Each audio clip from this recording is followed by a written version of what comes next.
재취업 성공한 사람들을 했더니 어떤 사람들이 성공을 했냐? 두 가지 조건을 갖춘 사람들이. 두 가지. 예, 제일 중요한 게 능력이실 것 같죠? 능력이 아니에요. 인적 네트워크.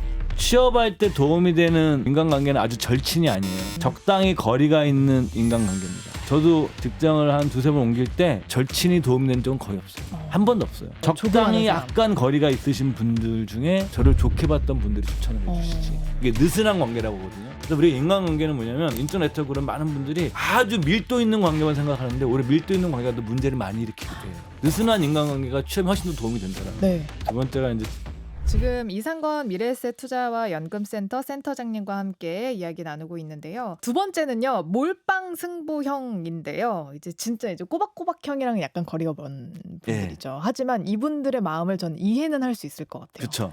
그 채권형 회사에 다니시는 분들 중에서 평소에 연금을 들기엔 너무 작은, 그러니까 처음에 투자금이 너무 작은 이런 분들은 빨리빨리 성공을 해야 된다는 그 강박관념들이 좀 있어요. 예. 그러다 보니까 이런 생각들을 하시는 것 같은데, 요즘 뭐 주식도 그렇고 레버리지 그 뉴스 그쵸, 보셨죠? 그쵸. 미국 레버리지 우리나라 사람들이 제일 많이 가지고 있다. 그러면 네. 대단하죠. 그리고 코인도 우리나라가 움직이는 코인들이 막 몇 개가 있고 예. 이런데, 이런 방식에 대해서 어떻게 생각하세요?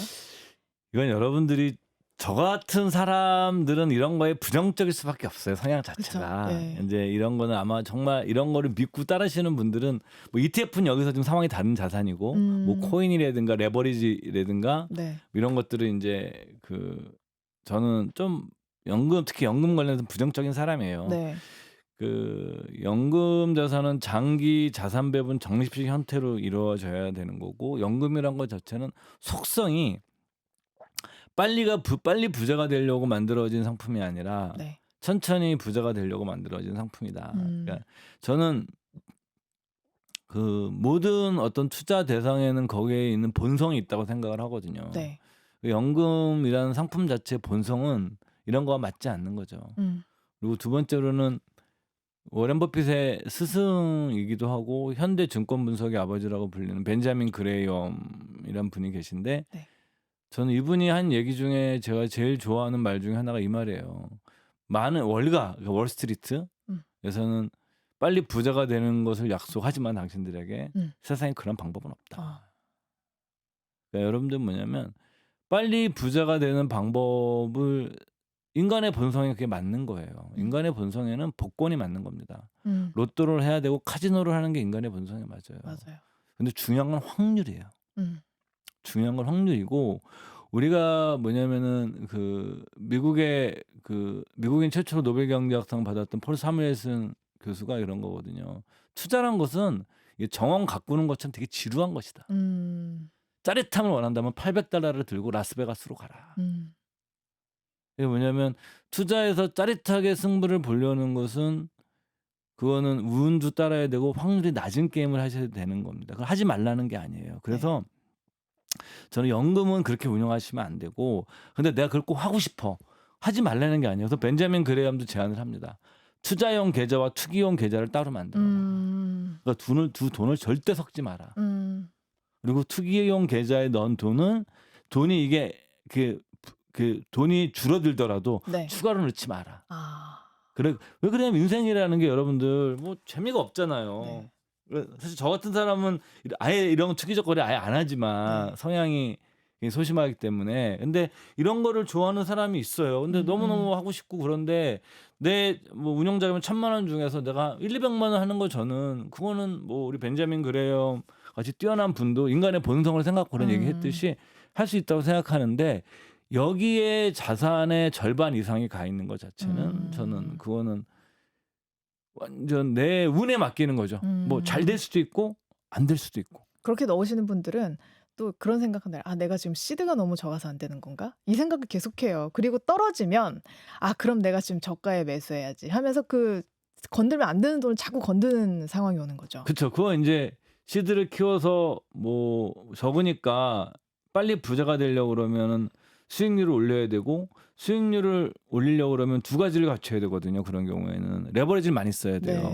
두 번째 뭐냐면 분산 투자를 하면 안 돼요. 그렇죠. 몰빵. 집중을 해. 당연한 겁니다. 그거는 종목을 30개, 40개 가지고 있어 분산하는 경우와 그다음에 주식과 채권의 분산 이런 분산하는 경우에 그 자산의 성장 속도는 그렇게 종목 하나나 뭐 레버리지에 종목 하나를 더 쓴 거를 이 성장 속도가 따라갈 수가 없어요. 이거는 본성상. 근데 반대의 경우라도 존재한다는 거죠. 이게 뭐냐면 작사를 할 때는 네. 여기는 완전히 죽고 진짜 끝도 없죠. 여기는 버틴다는 거죠. 네. 그러니까 이건 여러분들의 선택이에요. 그러니까 저는 전자를 선택한 사람이고 연금 자산은 전자를 운용하는 것이 본성에 맞다고 저는 생각을 하고. 네. 근데 이쪽에서 하셔야 되는데 굳이 이제 하시겠다 그러면 연금 계좌를 하지 마시고 다른 계좌를 만드셔서 거기서도 이제 일정 금액 한도를 정하셔서 하시고 레버리지는 좀 저는 안 쓰는 게 좋다고 생각을 해요. 그러니까 대출 받아서 하지는 마셔라. 예, 이게 이제 그 워렌 버핏 파트너인 그 찰리 먼거라는 사람이 평생 동안 연구했던 주제 중에 하나가 실패를 하지 않는 법이거든요. 그 분이 정말 그 사고책에서 정말 대단한 거는 보통 대다수의 사람들은 성공하는 방법을 쫓았지만 이 사람은 실패를 줄이면 성공은 따라온다고 생각해서 역의 사고를 했습니다. 네. 이 사람이 이제 그 한 얘기 중에 인생을 망치는 확실한 3가지 방법이 있다라는 거죠. 마약, 술, 좀 마음에 걸리지만 이거는 네. 술, 그다음에 레버리지 3가지가 인생 망치는 확실한 방법이다. 네. 네. 그러니까 대박이 날 수도 있죠. 네. 그건 이제 근데 아까 말씀드렸지만 또 중원부원 되는 거였지만 확률은 낮다라는 거예요. 그러니까, 그러니까 투자라는 것에서 우리는 확률 게임을 해야 되는데 연금과 같이 이런 굉장히 노후에 써야 되는 소중한 자산은 확률적인 께서 내가 높여놔야 되거든요. 그렇죠. 확률을 높일 수 있는 가장 확실한 방법은 시간이에요.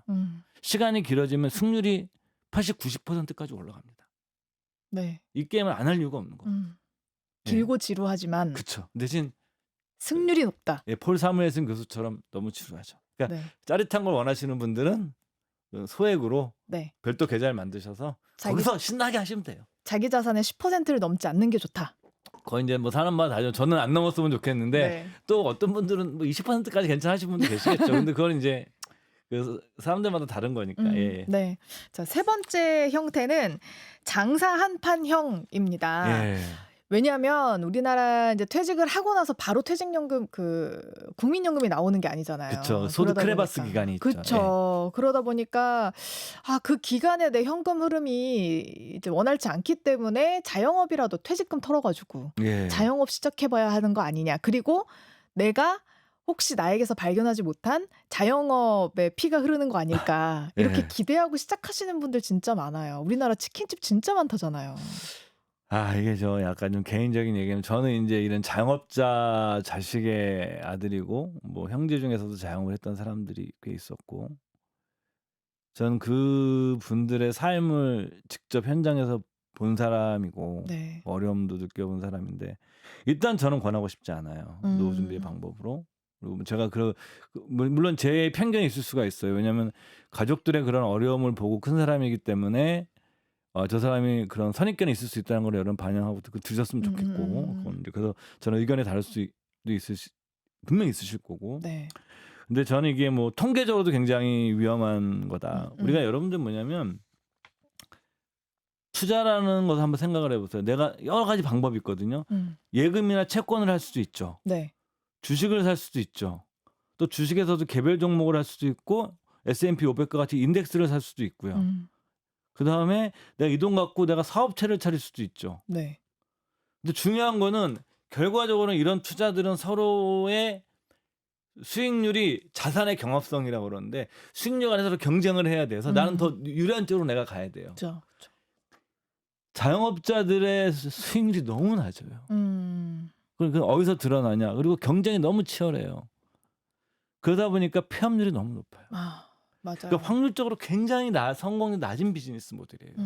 현재 한국에서는. 네. 그리고 장기적으로 보면은 이제 얼마 전에 이제 금리를 좀 낮췄는데 한국 사회의 금리가 어떻게 가야 되느냐. 제가 뭐 알 수는 없죠. 네. 뭐 금리 전망하는 전문가들만 나와서도 그들이 어마어마한 또 이견차가 있을 거고 오래 연구해야 되는 주제인데 그냥 직관적으로 봐서 제가 보기엔 저성장이 이제 한국은 구조가 돼 있고 여러분들 고령화는 여러분들이 절대 과소평가해서는 안 돼요. 근데 너무 과소평가돼 있어요. 아직도 우리나라에서는. 음. 고령화라는 것 자체가 그 우리 어떤 삶에 미칠 영향 자체는 여러분들 이런 거거든요. 모래성이 무너질 때요. 네. 모래성이 우리가 뭐 바닷가 발로 차니까 무너지는 것 같지만 모래시계에서 모래성이 한 알이 무너지는 건 마지막 한 알로 무너지는 거예요. 그러니까 인구 구조의 변화가 지금 서서히 드러나기 때문에 이 변화가 조금씩 느껴지는 것 같지만 한 10년만 지나고 나면 확 너무너무 달라진 그 느낌을 받으실 거예요. 네. 그런 게 되면 이것이 뭐 시니어 노인 뭐 얘기하고 노인들이 뭐 예를 들어서 역사상 가장 많은 노인들이 이렇게 얘기하지만 그래도 노인들은 돈을 안 써요. 음. 음. 그러니까 이제 자영업의 토대에 되게 불리하게 네. 작용을 할 것이고 그래서 저는 그냥 일을 하시는 게 좋고 근데 물론 그중에 뛰어난 재능이 있으셔서 하시는 분들이 계세요. 근데 저도 이제 여러분들한테 제가 뭐 창업 전문가가 아니기 때문에 드리고 싶은 것은 한 3가지 정도인데 첫째, 초기 투자 자금이 작아야 된다. 그러니까 이것이 실패했을 때 인생이 끝나서는 안 된다. 네. 예. 퇴직금 100%를 다 넣으면 안 된다. 그쵸. 네. 예. 두 번째, 자신이 잘 아는 사업이어야 된다. 그러니까 여러분들 뭐냐면 저도 월급쟁이지만 월급쟁이 세상은요. 여기는 뭐 나가신 분들 얘기하지만 여기는 그냥 따뜻한 곳이에요. 그쵸. 평화로운 곳이죠. 예. 근데 전쟁 장사나 시장에 나가는 건 거긴 거의 치열한 삶의 전쟁터이기 때문에 네. 모르는 분야에 가면 거의 제가 보기엔 10중 8구 실패률이 높습니다. 네. 뭐 셋째 뭐 취미와 결합된 것이면 좋죠. 취미. 뭐 예. 취미가 인제 취미를 어떤 분들은 제2의 직업이라는 표현을 쓰는데 네. 상당한 취미 수준을 가지고 있는 분들은 그 사업을 잘 알고 있기 때문에 그다음에 자기가 어떻게 노후 생활도 해야 되니까 네. 이런 분들은 수익이 적더라도 네. 저기 취미를 잘 활용해서 뭐 동호회도 활용할 수 있고 이런 이런 분들을 중에 잘하시는 분들은 본 적이 있어요, 저도. 막 그런 많진 거 않지만. 그 당구장 하시거나 스크린 골프장 이런 것도 많이 하시던데. 아, 이런 거는 투자금이 많이 들 것 같은데. 공사 비용이 진짜 억대더라고요, 이런 예. 것들은. 그리고 이게 여러분들 이게 그러죠. 뭐 아파트 분양가가 왜 올라라고 얘기하는데 당연한 거예요, 여러분들. 여러분들 월급도 오르셨잖아요. 우리 아나운서님 월급 오르셨잖아요, 쪼끔이라도. 네. 쪼끔. 근데 그쵸. 물가 상승률을 반영하진 그쵸. 못합니다만. 예. 네. 그래도 오르고 있잖아요. 우리 네. 월급이 쪼금씩 오르고 있잖아요. 그러면 우리가 용역을 주는 분들도 다 오르고 있는 거예요. 맞아요. 예. 네. 자재비도 오르고 다 오르고 있는 인건비도 거예요. 오르고 예. 그렇습니다. 예. 근데 진짜 저도 자영업자의 딸이거든요. 예. 근데 저희 아버지도 퇴직 후에 이제 자영업을 시작을 하셨는데 아이고. 근데 제가 보고 나서 요즘에 친구들이 물어봐요. "야, 너도 나중에 자영업 할 생각 없어?" 라고 그러면 전 절대 안 한다고 얘기해요. 저도 절대. 회사 다닐 때보다 진짜 훨씬 힘듭니다. 예. 매출이 잘 나와도 내 주머니로 가지고 오는 돈이랑 또 달라요. 그쵸. 네. 그래서 그거 꼭 염두하시고 예. 결정하셨으면 좋겠습니다. 자, 그래서 방금 전에 우리 센터장님이 추천해 주셨던 방법은 자영업이 아니라 그냥 일터로 복귀하는 게 어떻겠느냐라고 이야기를 해주셨어요. 나이 먹어도 일은 계속해야지 일터 복귀형. 예. 어떻게 보시나요? 가장 좋죠. 저희 센터에서 가장 추천하는 방법은 이런 급여가 좀 적더라도 일을 하시면서 네. 연금이랑 같이 인적 자본에서의 발생 현금 흐름과 연금 자산에서 발생 현금 흐름을 결합시킨 형태로 살아가는 것이 가장 일반적인 삶의 형태가 돼야 된다고 저희는 생각을 하고 있고 네. 그것이 뭐냐면 그 개인들의 삶에서도 리스크가 적거든요. 다른 것보다. 근데 우리가 먼저 생각해 봐야 될 것은 뭐냐면 일자리를 구하기가 되게 어려워요, 매우. 이게 우리가 주된 일자리라는 표현을 쓰는데 저도 지금 주된 일자리에 있는 거고 우리 아나운서님도 지금 주된 일자리예요. 네. 그다음에 딱 나가면 이제 주된 일자리가 아니에요. 네. 뭐 아나운서 같은 분들은 프리랜서 하실 수 있지만 주된 일자리가 어찌 보면 그 인생에서 최고의 연봉이에요. 그쵸. 그때가 가장 가치를 높게 평가받을 예. 때죠. 예. 많은 분들이 그러거든요. 내가 한 분야 30년 일했으니까 다 전문가라고 생각하는데 세상에 나오는 순간 아무도 전문가라고 생각하지 않아요. 그냥 동네 아저씨지. 왜냐 이런 사람이 너무 많거든요. 자본주의 사회는 잘 아시다시피 여러분들이 희소성의 가격을 매기는 곳이지 예? 내가 능력을 주장한다고 매기는 곳이 아니에요. 네. 내 능력을 시장에서 희소하다고 판정될 때 그때 가격을 높게 매겨주는 거거든요. 네. 그래서 사실 이게 네모칸 시스템이잖아요. 그래서 이 시스템 자체가 더 효율적이고 어떤 시스템보다. 그래서 우리가 먼저 생각해야 되는 거는 주된 일자리에서 나오면 다시는 컴백이 불가능하다. 아주 극히의 소수 계세요. 네. 제 주변에는 한 2분 계신 것 같아요. 거의 없어요. 다 끝. 그래서 이제 저희 센터에서 그럼 재취업 성공한 사람들을 했더니 어떤 사람들이 성공을 했냐? 예, 2가지 조건을 갖춘 사람들이 2가지. 예. 네. 일단 제일 중요한 게 능력이실 것 같죠? 능력이 아니에요. 그럼 뭐예요? 인적 네트워크입니다. 아, 아는 사람 많은 거. 예. 뭐 아는 사람이라는 게 뭐 유명한 연구 결과도 있잖아요. 취업할 때 도움이 되는 그 인간관계는 아주 절친이 아니에요. 적당히 거리가 있는 인간관계입니다.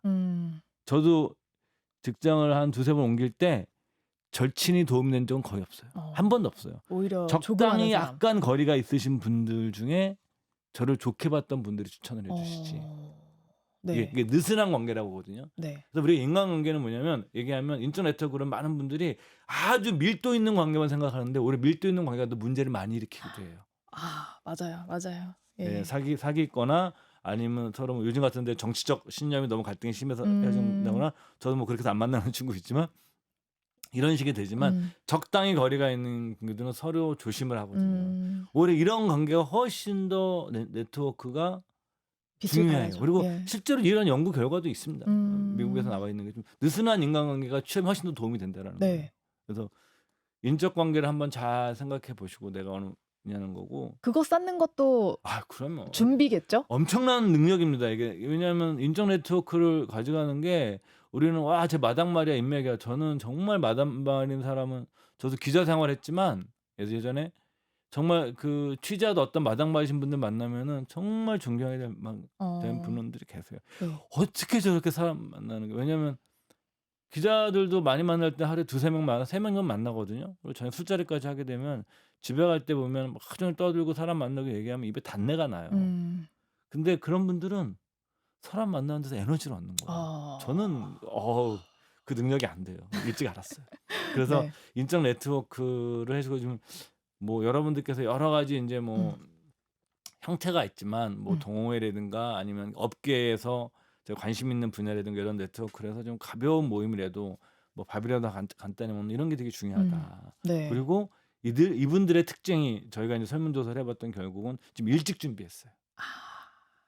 좋죠. 그렇죠. 이거는 막 단시간에 될 수는 없어요. 이게 미리미리 그러니까 막 닥쳐서 하는 게 아니라 그 뭐 40대라든가 중반이 이때부터 내가 좀 알아도 보고 관심이 있으면 어떻게 해야 하는데 실제로 행동을 취하지 않더라도 우리 시뮬레이션 한다고 그러잖아요. 네. 시뮬레이션 게임을 많이 해보시는 거예요.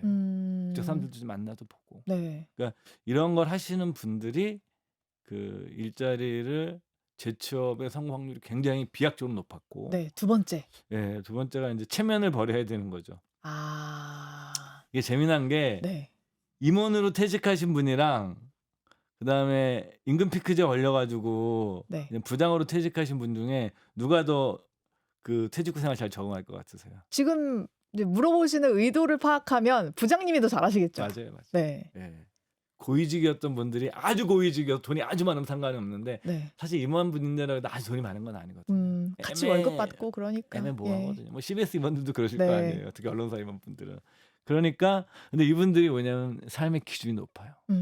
그러다 보니까 이 낮아진 거에 대해서 잘 더 못 받아들여요. 그래서 우리가 그런 걸 표현하는 용어 중에 성공 벌점이라는 게 있습니다. 성공의 대가를 따르는 거예요. 그러니까 이런 거잖아요. 뭐 유명한 연예인이 똑같은 행동을 했는데 유명하지 않을 때 그 행동했으면 넘어갔을 것을. 그쵸. 되게 유명한 사람이 조금만 잘못해도 그게 성공 벌점이에요. 예. 그러니까 사회는 성공에 대해서 성공 벌점을 매기는 시스템입니다. 그러니까 임원분들도 이제 그 임원의 성공이 있던 것이 이렇게 내려오면 성공 벌점에 작용을 하는 거예요. 본인이 잘 적용을 못하는. 그래서 이게 체면을 버리는 게 정말 어렵고 중요하고 그래서 아까 말씀드렸던 것처럼 그 어느 시점이 되면 가치관에 대해서 한번 생각을 해보세요. 내 가치관이 돈이나 당연히 지위가 있으면 좋죠. 네. 자본주의적 성공을 드러내는 개념은 지위와 돈이니까. 근데 이거 아니어도 내가 무엇을 가치를 가지고 있느냐. 이게 음. 이제 우리가 의미적 접근이거든요. 네. 예, 이 노후 준비에서 의미적 접근이 굉장히 중요한데 음. 한국에서는 이것은 연구 많이 안 되고 있어요. 그 외국 음. 저도 뭐 외국 책 읽은 거 말씀드릴 수밖에 없지만 그래서 여기서 내가 그러면 의미가 있는 사람은 체면에 덜 연연해하고 음. 그다음에 내 가치를 따라가거든요. 네. 그래서 이 두 가지를 같이 가져가야 되는 거죠. 예, 쉽지 음. 않습니다. 진짜 중요합니다. 인적 네트워크 그리고 체면을 버리는 거. 예. 예. 자, 5번째가요. 월세 받으면서 살고 싶다. 건물주 꿈형인데요. 예. 사실 주택을 지금 여러 채를 갖는 것은 나라에서 이제 취득세도 중과를 하고 있고 하기 때문에 쉽지 않을 거예요. 그래서 예. 이런 분들은 대부분 뭐 주택으로 수익을 얻고 싶다, 임대 사업을 하고 싶다는 분들도 계시겠지만 사실은 이제 상가 사시려는 분들이 되게 많은 것 같거든요. 예. 이게 지금 인제 굉장히 인기가 있었던 부동산 상품이 꼬마 빌딩이었었어요. 그쵸. 아주 예. 도심의 큰 빌딩들은 사실은 그 기업이나 펀드나 이런 데서 하는 것이고 네. 개인 투자는 꼬마 빌딩 많이 했는데 수익률이 계속 많이 떨어지고 있어요. 음. 떨어지고 있고 상가 투자도 수익률이 많이 떨어지고 있어요. 공실 엄청 나잖아요, 예예. 요즘에. 그래서 예. 이거는 제가 뭐 그렇지만 또 이 부동산으로 노후 준비를 잘 하시는 분들이 계시거든요. 그래서 네. 이건 사실은 지금 실력에 관한 문제예요. 네. 부동산은 이 주식 같은 것은 뭐 시장 전체를 사거나 이런 식의 방법이 있어요. 네. 뭐 ETF 같은 걸 통해서 뭐 배당주 ETF 사거나 그러면 다 예측 가능한 게 나오거든요. 근데 네. 부동산은 똑같은 부동산이라 하더라도 개별성이 좌우하는 상품이에요. 네. 흔히 하는 말로 뭐 첫째도 입지, 둘째도 입지, 셋째도 입지 이렇게 얘기를 하잖아요. 그러니까 개별성이 좌우하기 때문에 이 개별성을 내가 분석을 하고 할 수 있는 능력이 되시는 분들한테는 네. 또 찬스가 오겠죠. 오히려 이렇게 어려워지는 시기에. 네. 근데 대다수의 분들은 제 생각에는 그 능력이 없다고 보거든요, 저는. 그래서 그냥 한번 해볼까 해서 진입하시는 분들은 절대 들어가시면 안 되고 아까 그 자영업 얘기하실 예. 때도 그랬잖아요. 내가 진짜 잘 아는 분야에만 예. 가야 한다. 예. 부동산도 약간 그렇네요. 예. 예. 제가 보기에는 좀 난이도가 네. 과거보다 올라간 시장이 된 것 같아요. 그러다 보니까 요즘 아파트에서 돈이 가는 것 같아요. 아파트는 심플하니까. 네. 예, 다가구들은 어때요? 다가구는 내가 살면서 밑에 있는 임대를 주면서. 이게 저도 그런 얘기를 하는데 여러분들 나이가 드시면 네. 그 맞아야 돼요. 그러니까 저 같은 사람은 안 맞거든요. 전 어. 절대 안 할 거예요, 그런 거를. 왜 안 한다고 생각하는데 물론 또 마음이 변할 수도 있지만 뭐 비 오면 수리해 줘야 되죠. 그리고 그 나갈 때 또 월세 밀리면 가서 또 얘기를 해야 되죠. 저는 그런 게 너무 싫어요, 성격적으로. 얼굴 붙이고 전화해야 되는 게. 대면하고 이런 걸 좀 너무 싫어하시는구나.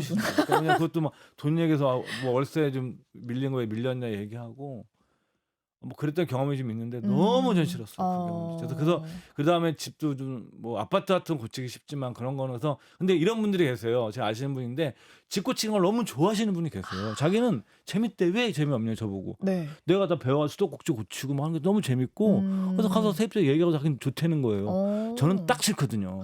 이것도 성격 따라 다르네요. 네, 그래서 내가 그분 보고 참 그 임대사박이 최적화된 성격 같아. 네. 근데 저는 임대사박이 최적화된 성격이 아니에요. 근데 제 이제 50대 중반이 넘어가면 흔히 하는 말로 자기가 어떤 유형의 인간인지를 좀 알려고 노력해야 되거든요. 저는 안 맞는 거예요, 그런데. 그런 애는 그냥 배당주 사는 게 더 편한 사람인 거예요. 차라리 대면하지 않고 네, 그냥 내가 선택해서. 뭐 똑같이 월세 한 6% 받을 건데 그냥 네. 배당주 6% 받고 뭐 좀 떨어지면 떨어지고 이게 난 더 편하지. 여기서 내가 가서 뭐 전화하고 임대료 얘기해야 되고 그다음에 뭐 가서 고쳐줘야 되고 그리고 건물은 감가상각 되잖아요. 맞아요. 계속 낡으면 또 낡으니까. 고쳐줘야 되잖아요. 계속. 예. 저는 그런 거 못하겠어요. 그래서 그것이 여러분 우리도 나이를 먹어가잖아요. 네.